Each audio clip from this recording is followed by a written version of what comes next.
It's embarrassing. Let's just start right up top. Chapter 1. This is embarrassing.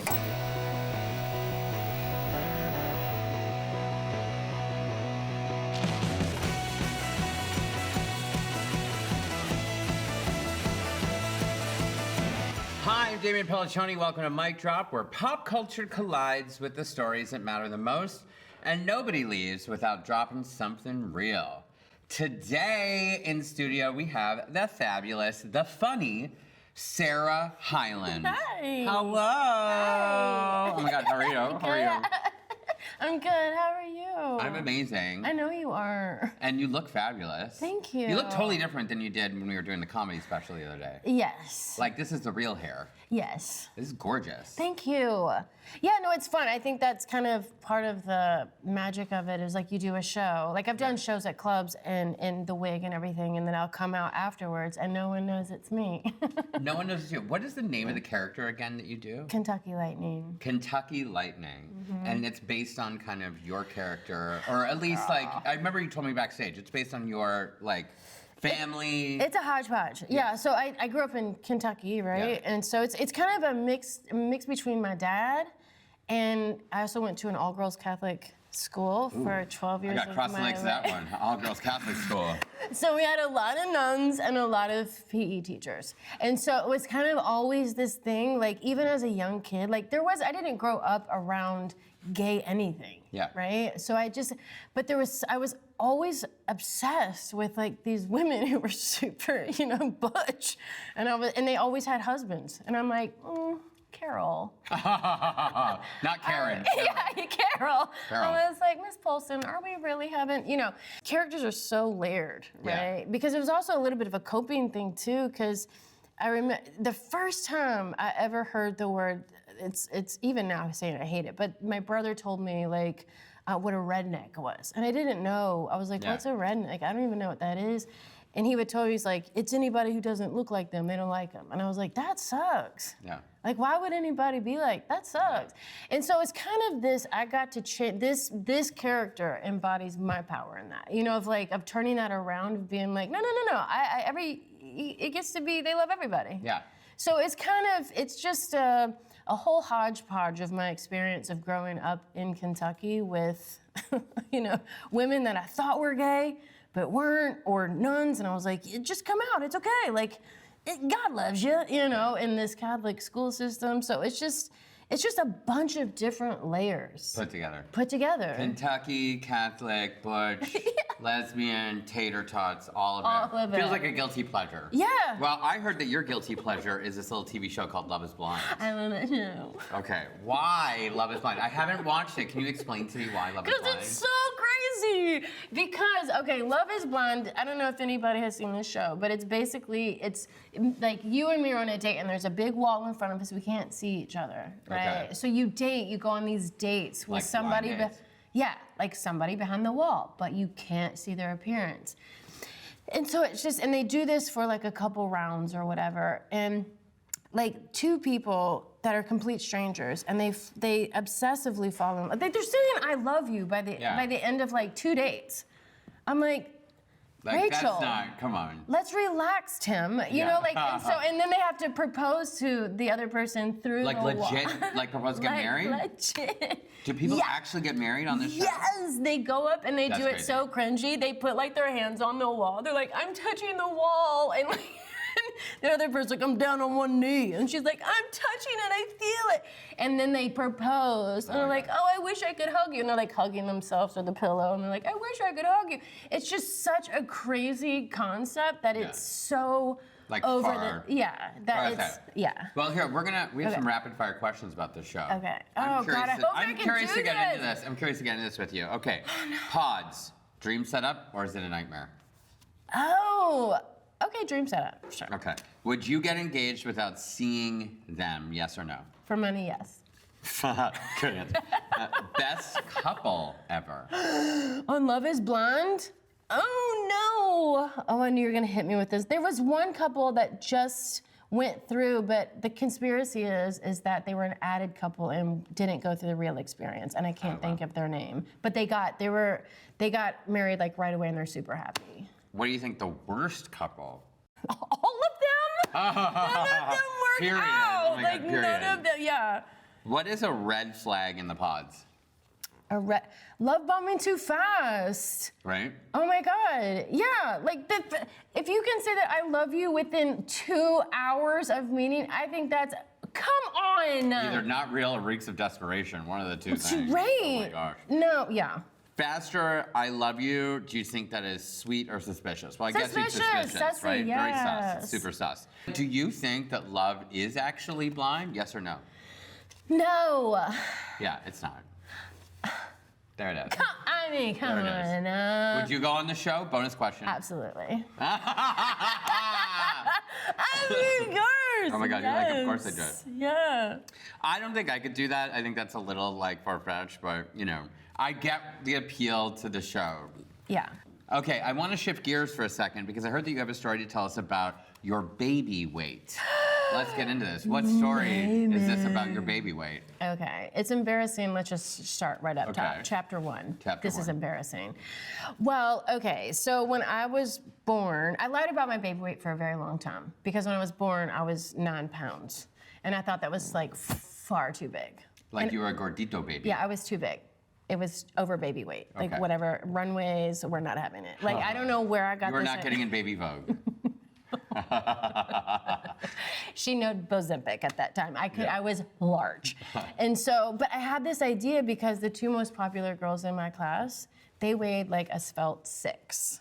Like, did people remember and discuss in Kentucky like their baby weight? What was your baby weight? I don't know. No, you don't. I don't know. I was probably a big baby too, but I don't remember my exact. Oh my baby God, you weight. gotta find out. Well, I was I don't know why this obsession, but Yeah. all I knew Yeah. is that the 2 hot girls in class, they weighed like 6 pounds. It seemed to be the average weight across the board in first grade. And I was Yeah. like, ugh.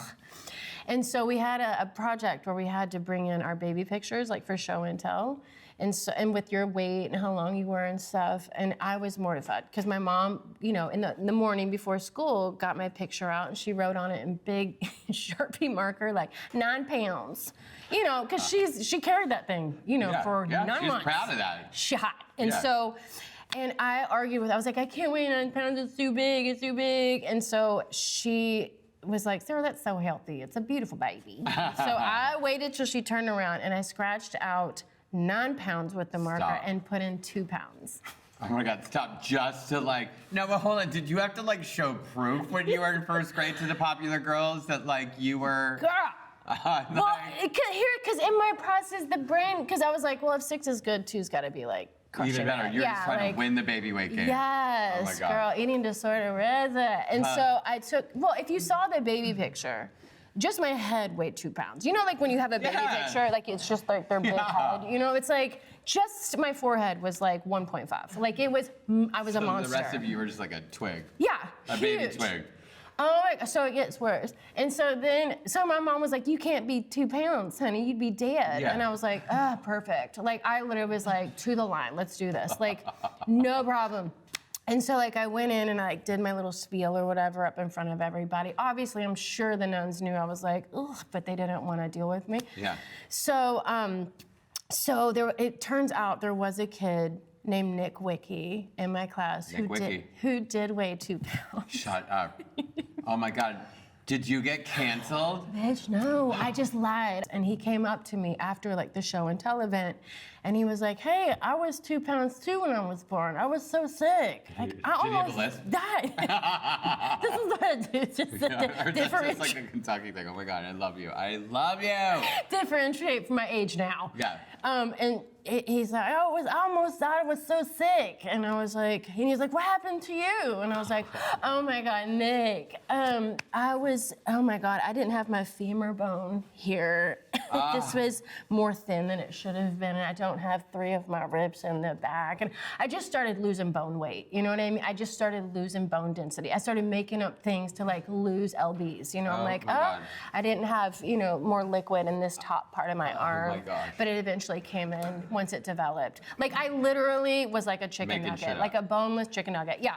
Just making it up. Just make it. And it not only that, you'd be like, oh, that's cute. Kids will be kids. I carried that lie for the next 7 years in my grade school class. We were known as the 2-pound twins the entire grade school. Oh my God. What kind of psychopath does that? Look, I mean, maybe it's a Kentucky thing, but we're gonna stick around with 2-pound Sarah, baby weight. More right after this break. Oh my God.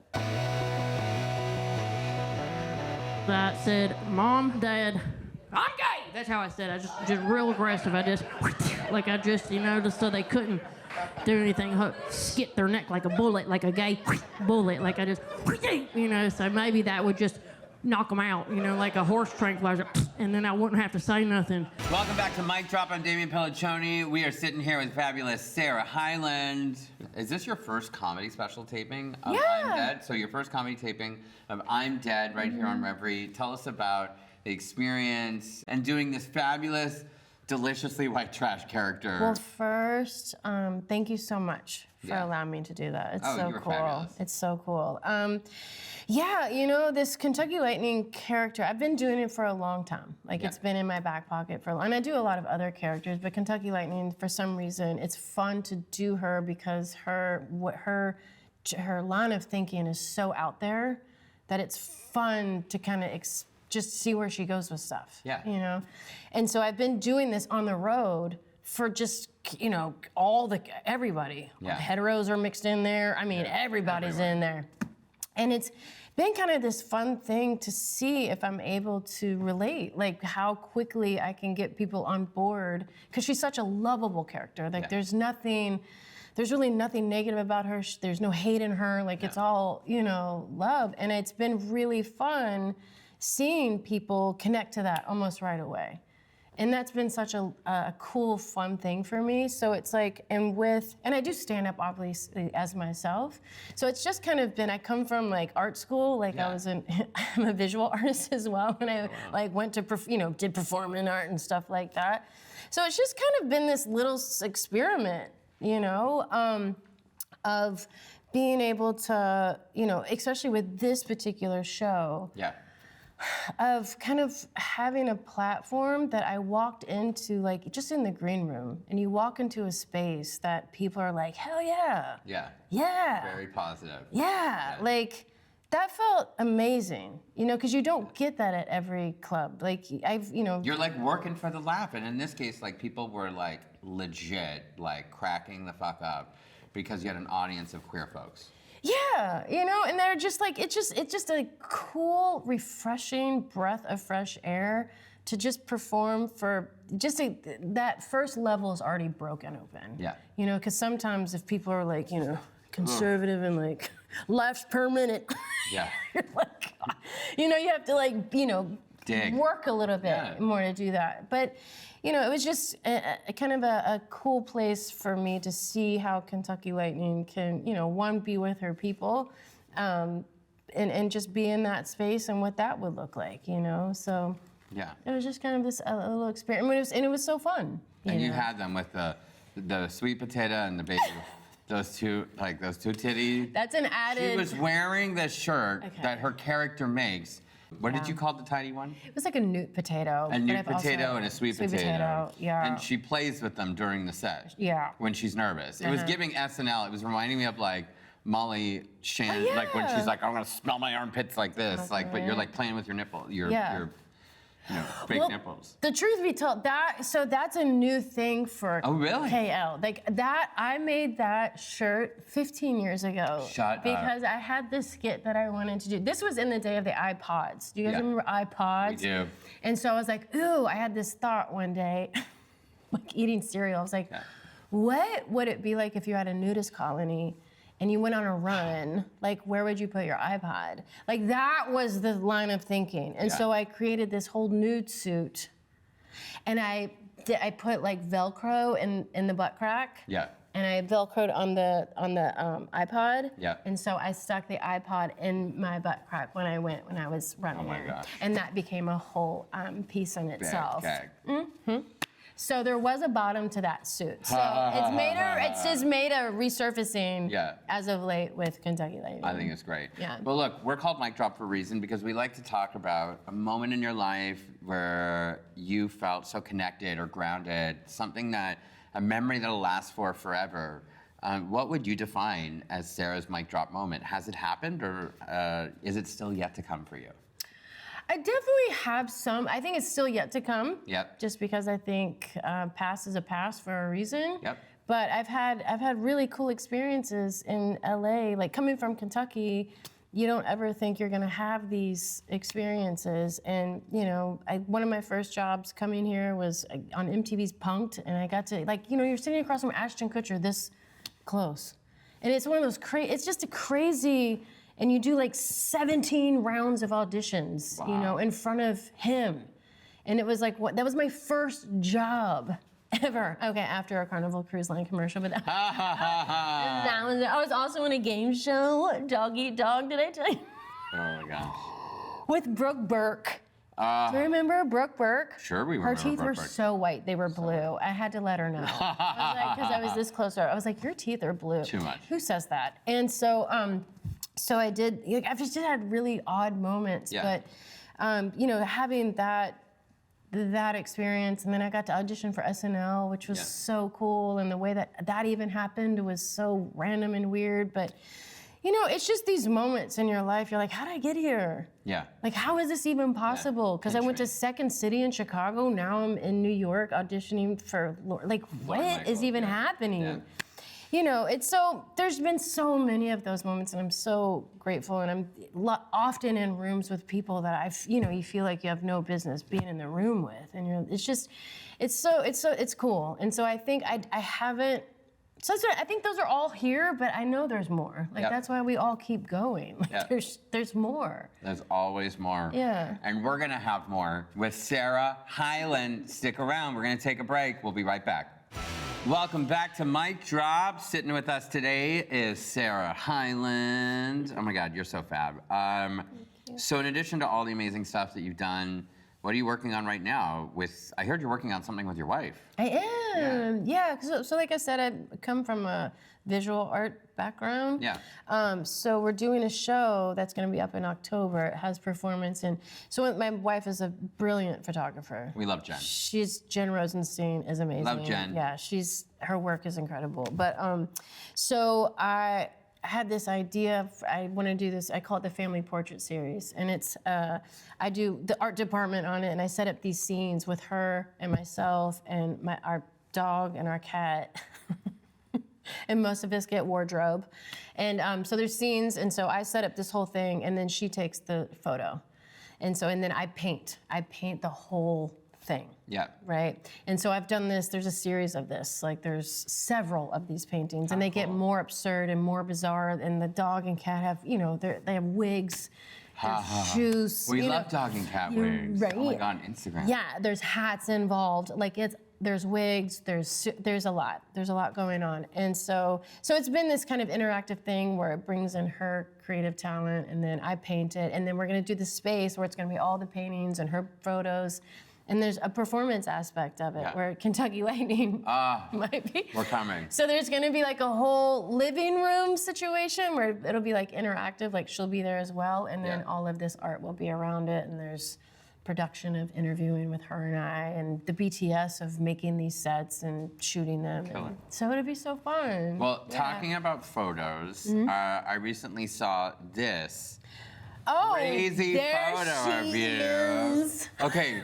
Let's get into this. What is happening? What is this moment in Rose Hyland's life? Oh my God. This was at the Wendy's Marathon, and I want to say Wendy's, the drive-thru? No, yeah, Wendy's. Oh my God. She put on a marathon, and and there I was. It was like a 5K, and my mom was very active. She had us do. In fact, I remember my mom was like a hustler, and I remember we had auditions to be a cheerleader, and basketball and cheerleading auditions were at the same time. Auditions, what do you call them? Tryouts. Tryouts. How long have I been in LA? I'm calling it everything an audition. Gross. So we had tryouts for cheerleading and basketball, and I didn't know which one to do, right? I think this is when it happened. But she was like, well, would you rather be the one being cheered for or the one doing the cheering? And I was like, I'm gay, and then I said, and then that's when I was like, I want to play basketball. So she always had us doing these things and being active. So this was in a 5K. Bro. I was I can't believe I've survived that 2 pounds. But I was like, what's your baby weight there? Oh my God. What a miracle child, God. But yeah, so this was something that, you know, and I remember Allie, the other girl who I compared myself to the baby weight, who was 6 pounds. That baby weight Karen. Oh my God. So Allie was with me on this run, and little I'll have you know, Allie did not finish. Oh. She did not, because my 9-pound ass did. I was healthy and I was ready to burn. There you know? you go, ready but to burn. she did not. She actually like because she went in and then like started walking and was like, I'm hungry, and then like went and sat out the rest of the race. Yeah. But this little 9-pounder, Killed it, won the I race. crushed it. There you go. So I think it's also very like Kentucky, like that Kentucky Lightning is that, but just fast forwarded a few. A little few years. Now, last question I have for you before we end today is, you know, we always talk about fashion and things that we love to hold on to. Is there one thing in your closet that you just absolutely cannot part ways with? Okay, so I have this hat. There it is. What are those stains? Are those rust stains? Yeah, what I are feel they? like you can get a disease by picking up that hat. Like, And it says Assumption? Assumption Volleyball. Was that your like high school? That was my all-girl Catholic high school? Oh my God. They called it Assumption. Okay. And how old is Because this all the hat? scum of the earth and everybody was the slutbags who went there. We were known as the slutbag school. Well, here's the thing. In Kentucky, it's very Catholic. It's very like, you know, very like all boys school, all girls school. So Yeah. our rival school was Sacred Heart, who we call Sacred Fart. I love it. And you're wondering why there's so many gay people coming from these all boys and all girls schools, right? It is not my fault. No, it's not. It's not. So yeah, so they called us that. That was, I played a very competitive volleyball. And you know what those rust stains are? My mom she had a pen. You know how all moms have pens of their kids when they play, that's how she talked. That's why I'm doing it. I love it. And so it had a big pin on it. It said, my daughter's #1. And so that's what those rust stains are. So I cannot that is the oldest thing in my closet. You just can't get rid of it. I cannot, no. All right, so right before we go, I'm gonna give you the last drop the mic opportunity. We're gonna hand you this microphone. Okay. You're gonna look right down the barrel of that camera and you are gonna give it to them. Okay. Okay. I guess my drop the mic moment would be when the green light first turns in the first 0.2 millisecond, please don't honk. Just give me a minute. Drop it. Bam! It just turned. I just spit. She's walking off set. All right. Thank you, Rose Hyland, for being with us today. Don't forget to watch her comedy special on Revry. I'm dead streaming right now. Thanks so much for watching this week's edition of Mic Drop.